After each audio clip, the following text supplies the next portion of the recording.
జరిగింది. ఇదే కాకుండా ఇతర సిబ్బంది అందరూ కలిపితే దాదాపు 17,600 మంది మనకి జిల్లాల్లో డ్యూటీ చేస్తున్నారు, సెక్యూరిటీ సిబ్బంది కాకుండా. దీంతో పాటు మనం ఈ పోలింగ్ సిబ్బంది ఏర్పాట్ల కోసము పూర్తిగా వీళ్ళని పోలింగ్ సిబ్బంది వాళ్ళతో పాటు ఈవీఎంస్, సో రేపు 12వ తారీఖు డిస్ట్రిబ్యూషన్ సెంటర్ అనేది ప్రతి నియోజకవర్గం హెడ్ క్వార్టర్స్ లో జరుగుతుంది. పోలింగ్ సిబ్బంది అంతా కూడా అక్కడ రిపోర్ట్ అవుతారు. రిపోర్ట్ అయిన సిబ్బంది అక్కడి నుంచి మనం రెడీ చేసిన బస్సెస్ లో ఈవీఎంస్ ని కానీ మెటీరియల్ ని కానీ వాళ్ళు కన్సర్న్ పోలింగ్ స్టేషన్ కి తీసుకెళ్తారు. ఈ వెహికల్స్ అన్నింటిలో కూడా GPS పెడుతున్నాము, సో దట్ వెహికల్ కానీ ఈవీఎంస్ కానీ పర్సన్స్ కానీ ఏ టైంలో ఎక్కడ ఉన్నారో మనం ట్రాక్ చేసుకోవడానికి ఆ ఫీడ్ అంతా మన కంట్రోల్ రూమ్ లో కూడా తెలుస్తూ ఉంటుంది. ఇదే దీంతో పాటు వాళ్ళకి పోలీస్ ఎస్కార్ట్ కూడా మన ఈ sector officers, sector police officers వీళ్ళంతా ఎస్కార్ట్ తో పాటే ప్రతి వెహికల్ వెళ్ళేటప్పుడు కానీ వచ్చేటప్పుడు కానీ మనము సెక్యూరిటీ అనేది ఎస్కార్ట్ చేసాము. సో ఈ అరేంజ్మెంట్స్ మీ ద్వారా మనం ఆల్రెడీ అరేంజ్మెంట్స్ అన్ని మీటింగ్స్ లో కంటెస్టింగ్ క్యాండిడేట్స్ కి ఇన్ఫార్మ్ చేయడం జరిగింది. బట్ మీ ద్వారా కూడా ఇంకొకసారి కంటెస్టింగ్ క్యాండిడేట్స్ కి, పార్టీస్ కి, తర్వాత ఓటర్స్ కి కూడా తెలియజేస్తున్నాము. మనము మెటీరియల్ పంపించినప్పటి నుంచి ఈవీఎంస్ కానీ complete security plus GPS tracking తోనే మనకి ప్యాక్ వస్తుంది. సో పోల్ ప్రాసెస్ మీద ఎటువంటి ఎవరికి కూడా ఎటువంటి డౌట్స్ రాకూడదనే ఉద్దేశంతో ఈ అరేంజ్మెంట్స్ చేస్తున్నాను. అది కూడా పూర్తి చేయడం జరిగింది. డిస్పోజల్ సిమిలర్లీ కాల్ సెంటర్ మనం ఇక్కడ పెట్టిన 24/7 కాల్ సెంటర్ కూడా ఒక 70 కంప్లైంట్స్ రావడం జరిగింది. సో ఆల్ మెథడ్స్ ద్వారా మీడియా వచ్చిన ఇష్యూస్ కూడా 76 ఇష్యూస్ వేరియస్ మీడియా సోర్సెస్ నుంచి ఐడెంటిఫై చేసి MCC కంప్లైంట్స్ కానీ అదర్ ఇష్యూస్ కానీ దీన్ని కూడా సక్రమంగా రిడ్రెస్ చేయడం జరిగింది. ఈ సీజర్స్ సంబంధించి మనం ఒకవైపు సీజర్స్ చేసినప్పటికీ ప్రజలకి ఇబ్బంది లేకుండా ఉండడానికి డిస్ట్రిక్ట్ గ్రీవెన్స్ కమిటీ ద్వారా దాదాపు 88 lakhs కి వచ్చిన క్యాష్ సీజర్స్ ని అసెస్ చేసి ఆ మేరకు seizure committee decision, district grievance committee decision తీసుకొని రిలీజ్ చేయడం జరిగింది. తర్వాత మనకి ఆల్మోస్ట్ 47 కేసెస్, దీంట్లో దాదాపు 70 lakhs amount grievance committee release కూడా చేయడం జరిగింది. దీంతో పాటు మనకి పర్మిషన్స్ పొలిటికల్ పార్టీస్ కి, క్యాండిడేట్స్ కి వాళ్ళ క్యాంపెయినింగ్ చేసుకోవడానికి ఎటువంటి ఇబ్బంది లేకుండా ఉండడానికి మన సువిధ ఆన్లైన్ సిస్టమ్ ద్వారా 18 ఏప్రిల్ అంటే నోటిఫికేషన్ వచ్చినప్పటి నుంచి 10వ తారీఖు వరకు మనం దాదాపు 600 పర్మిషన్స్ పైన ఇచ్చున్నాము. వెహికల్స్ కి కానీ, meetings, rallies, vehicle with loud speaker etcetera. And similarly మనకి ఈ పర్మిషన్స్ తో పాటు అందరికి తెలిసిందే today evening 11 o'clock, today 11th May 6 PM నుంచి మనకి సైలెన్స్ పీరియడ్ అనేది మొదలవుతుంది. సో ఇవాళ సాయంత్రం 6 o'clock నుంచి there is ban on campaigning. No kind of campaigning is allowed, no permissions will be given. దీనికి ఎగ్జంప్షన్ ఉన్న యాక్టివిటీస్ రెండే. One activity is that any candidate who wants to put any ad in print మీడియాలో ads ఏమన్నా ఇవ్వదలుచుకుంటే MCMC committee approval తో ads అనేది చేసుకోవచ్చు రేపు ఎల్లుండి.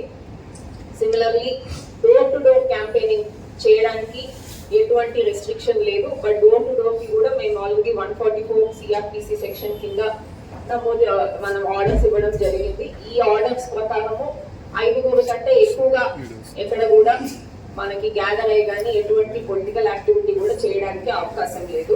13,869 employees including security, everyone, police సిబ్బంది అందరు కలిపి, కొంతమంది వీడియోగ్రాఫర్స్, డ్రైవర్స్ కూడా ఎవరికైతే కోల్ డే డ్యూటీ ఉందో అందరూ కూడా ఈ పోస్టల్ బ్యాలెట్ అవకాశం అనేది ఉపయోగించుకున్నారు. హోమ్ ఓటింగ్ మనకు ఎవరైతే 85+ ఏజ్ ఉన్న వాళ్ళకి, PWDs కి మనకి 242 మెంబర్స్ హోమ్ ఓటింగ్ కోసం ఆప్ట్ చేసుకున్నారు. వాళ్ళందరికీ కూడా 7వ తారీఖు, 8వ తారీఖు ఫస్ట్ విజిట్, 9వ తారీఖు, 10వ తారీఖు సెకండ్ విజిట్ టేకప్ చేయడం జరిగింది. సో దాంట్లో ఎక్సెప్ట్ 9 మెంబర్స్, సో అందరూ కూడా దాదాపు 233 మెంబర్స్ కూడా ఈ హోమ్ ఓటింగ్ పద్ధతిని ఉపయోగించుకొని దాంట్లో కూడా ఓట్ వేయడం జరిగింది. కొన్ని ఎసెన్షియల్ డిపార్ట్మెంట్స్ ఎవరైతే మనకి కోల్ డే రోజు వాళ్ళకి వాళ్ళ ఆఫీషియల్ డ్యూటీ వల్ల జిల్లాలో 494 అప్లికేషన్స్ ఇస్తే వాళ్ళకి కూడా దాదాపు 311 మెంబర్స్ ఆల్రెడీ ఓటు అనేది ఎసెన్షియల్ సర్వీస్ కేటగిరీలో ఈ పోస్టల్ ఓటింగ్ సెంటర్ ద్వారా వేసుకోవడం జరిగింది. మనకి ముఖ్యంగా ఓటర్స్ లో పీడబ్ల్యూడి ఓటర్స్ కి సంబంధించి ఆల్రెడీ బ్రెయిల్ బ్యాలెట్ పేపర్ అనేది అన్ని పోలింగ్ స్టేషన్స్ కి ఈ పోలింగ్ పార్టీస్ కి మెటీరియల్ తో పాటు ఇవ్వడం జరుగుతుంది. ఆటో డిజబిలిటీ ఉన్న ఓటర్స్ కి సంబంధించి పోలింగ్ స్టేషన్ లో మనము వీల్ చైర్స్ జిల్లాలో అన్ని పోలింగ్ లొకేషన్స్ కలిపి దాదాపు 716 వీల్ చైర్స్ మనం డిప్లాయ్ చేస్తున్నాము. And students NCC NSS students ని మనము వీళ్ళకి అసిస్ట్ చేయడానికి కోసం వాళ్ళని కూడా వాడుతున్నాము. ఇదే కాకుండా ఎవరికైనా ట్రాన్స్పోర్టేషన్ రిక్వైర్మెంట్ ఉంటే బిఎల్ఓ వాళ్ళ ట్రాన్స్పోర్టేషన్ ఫేర్ పే చేయడానికి కూడా ఏర్పాటు చేయడం జరిగింది. This is only for senior citizens and for PWDs. So అన్ని రకాల అసిస్టెన్స్ కూడా ఈ ఓటర్స్ కి మనం ఇస్తున్నాము. ఈ బ్రెయిల్ ఓటర్ స్లిప్ కూడా మనము బిఎల్ఓ ద్వారా ఓటర్ అసిస్టెన్స్ బూత్ లో ఎనీ విజువల్లీ ఇంపైర్డ్ ఓటర్ వస్తే విజువల్లీ ఛాలెంజ్ ఓటర్ వస్తే వాళ్ళకి ఈ బ్రెయిల్ ఓటర్ స్లిప్స్ కూడా బిఎల్ఓ ఓటర్ అసిస్టెన్స్ బూత్ తో పంచడానికి రెడీ అయ్యాము. దీంతో పాటు నేను ఆల్రెడీ చెప్పినట్టు రేపు డిస్ట్రిబ్యూషన్ కార్యక్రమము అన్ని కాన్స్టిట్యుయెన్సీ హెడ్ క్వార్టర్స్ లో జరుగుతుంది. పోలింగ్ సిబ్బంది అంతా మార్నింగ్ 7 o'clock నుంచి అక్కడ రిపోర్ట్ అయ్యి వాళ్ళు మెటీరియల్ రిసీవ్ చేసుకొని అంతా చెక్ చేసుకొని మనం మధ్యాహ్నం తర్వాత పోలింగ్ పార్టీ అందరినీ కూడా పోలింగ్ స్టేషన్స్ కి పంపించడం జరుగుతుంది. వాళ్ళు అక్కడికి వెళ్ళి పోలింగ్ కావాల్సిన రెడీనెస్ చూసుకొని నైట్ అక్కడే స్టే చేసి నెక్స్ట్ డే మార్నింగ్ పోలింగ్ నిర్వహించడానికి మనం అరేంజ్మెంట్స్ అన్ని కూడా చేస్తున్నాము. ఎలక్షన్స్ కోసం మన డిస్ట్రిక్ట్లో ఉన్న పోలీస్ ఫోర్స్ కాకుండా మనకి సెంట్రల్ ఆర్మ్డ్ పోలీస్ ఫోర్సెస్ ఇంకా బయట వేరే డిస్ట్రిక్ట్స్ నుంచి పోలీస్ ఫోర్సెస్ అండ్ ఏపీఎస్పీ కూడా వస్తాం జరిగింది. ఇవన్నీ పోలీస్ ఫోర్సెస్ పెట్టుకొని మనం క్రిటికల్ పోలింగ్ లొకేషన్స్ అన్నిట్లో కూడా సిఏపిఎఫ్ హాఫ్ సెక్షన్ డిప్లాయ్ చేశాము. అన్ని పోలింగ్ పార్టీస్తో పాటు ఆర్మ్డ్ ఎస్కాట్ వెళ్తుంది. ఆ పోలింగ్ పార్టీస్ తిరిగి వచ్చేటప్పుడు కూడా ఆర్మ్డ్ ఎస్కాట్తోనే అన్ని పోల్డ్ ఈవీఎంస్ని కూడా రిసెప్షన్ సెంటర్స్కి తీసుకొస్తాము. ఇంకా ఇప్పుడు వరకు ఏ రకమైన ప్రీపోల్ వైలెన్స్ కూడా మన డిస్ట్రిక్ట్లో రిపోర్ట్ అవ్వలేదు. మనం ఇప్పుడు వరకు 11.38 crores వర్త్ సీజర్స్ చేస్తాం జరిగింది జిల్లాలో. దాంట్లో 18,798 లీటర్స్ లిక్కర్ సీజ్ చేశాము. ఎన్డీపీఎస్లో గాంజా 615 kgs సీజ్ చేస్తాం జరిగింది.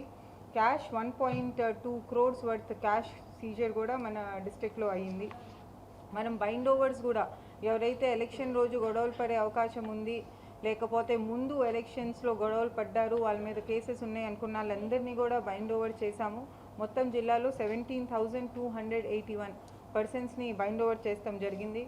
మనం కాన్ఫిడెన్స్ బిల్డింగ్ మెజర్స్గా ఫ్లాగ్ మార్చెస్ కూడా కండక్ట్ చేసాం. 153 flag marches were conducted in the district along with central armed police forces.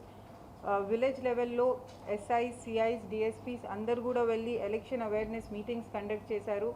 1000 పైన మీటింగ్స్ మొత్తం మన డిస్ట్రిక్ట్లో కండక్ట్ చేస్తాం జరిగింది. మొత్తం అందరూ పోలీస్ ఫోర్స్ని కూడా బ్రీఫ్ చేసి డిప్లాయ్ చేస్తున్నాము. వాళ్ళతో పాటు వాళ్ళకి మద్దతుగా అసిస్టెంట్స్గా క్యూ లైన్ మేనేజ్మెంట్లో పనిచేయడానికి ఎన్సిసి ఎన్ఎస్ఎస్ ఇంకా ఎక్స్ సర్వీస్ మెన్ని కూడా తీసుకుంటాం జరిగింది. ఇలాంటి 800 పైన ఎక్స్ సర్వీస్ మెన్ ఇంకా ఎన్సిసి ఎన్ఎస్ఎస్ని కూడా గుర్తించాము. సో వీళ్ళు కూడా మన పోలీస్ డిపార్ట్మెంట్తో పాటు పనిచేస్తారు. ఈ ఎలక్షన్లో ఎక్కడైనా ఏదైనా ఇన్సిడెంట్ రిపోర్ట్ అయితే within 5 minutes the nearest team respond అయ్యేలాగా మనం క్విక్ రెస్పాన్స్ టీమ్స్ కూడా డిప్లాయ్ చేశాము. ఈ రెస్పాన్స్ అనేది కూడా డిఫరెంట్ లెవెల్స్లో ఎన్షూర్ చేస్తున్నాము. First there are 4 levels of responders. ఈసారి ఏమైనా ఇన్సిడెంట్ రిపోర్ట్ అయితే ఫస్ట్ 5 minutesలో ఫస్ట్ రెస్పాండర్ విల్ గో. దాని తర్వాత ఎస్ఐ క్యూఆర్టీ వెళ్తారు, సిఐ క్విక్ రెస్పాన్స్ టీమ్ వెళ్తారు, DSP quick response team is the last level of responder. So ఇట్లా ఎవ్రీ లెవెల్లో మనం ఒక రెస్పాన్స్ టీమ్ పెడతాం జరిగింది. వీళ్ళందరికీ డిఫరెంట్ టైమింగ్స్ కూడా ఇస్తాం జరిగింది. ఏ టైమింగ్ లోపలైతే వాళ్ళు ఏ ఇన్సిడెంట్ రిపోర్ట్ అయినా కూడా ఆ స్పాట్కి వెళ్ళి రెస్పాండ్ అవ్వాలి. రేపు 12th అంతా పోలింగ్ స్టేషన్స్లో కూడా డిప్లాయ్ అయిపోతారు.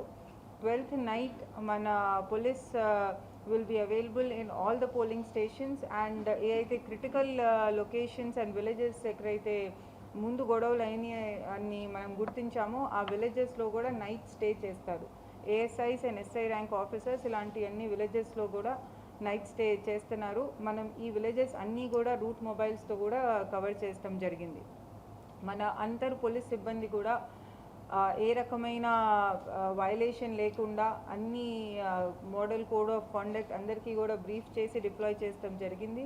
సో ఎట్లా అయితే ఇప్పుడు వరకు కోడ్ వచ్చినప్పటి నుంచి ఇప్పటి వరకు ఏ రకమైన వైలెన్స్ లేకుండా జరిగిందో నెక్స్ట్ 3 days అలాగే వైలెన్స్ లేకుండా ఎలక్షన్స్ జరిపిస్తానికి, ఇంకా పోస్ట్ పోల్ వైలెన్స్ కూడా రిపోర్ట్ అవ్వకుండా జరిపిస్తానికి అన్ని రకాల అరేంజ్మెంట్స్ చేశాము. ఇంకా అందరూ సహకరిస్తే will be definitely be able to do it. కానీ ఏదైనా ఇన్సిడెంట్ రిపోర్ట్ అయితే మాత్రం ఇమీడియట్గా దాని మీద చట్టం ప్రకారం చర్యలు తీసుకుంటాం జరుగుతుంది. ఇంకా strictest action will be taken on the perpetrators. Thank you.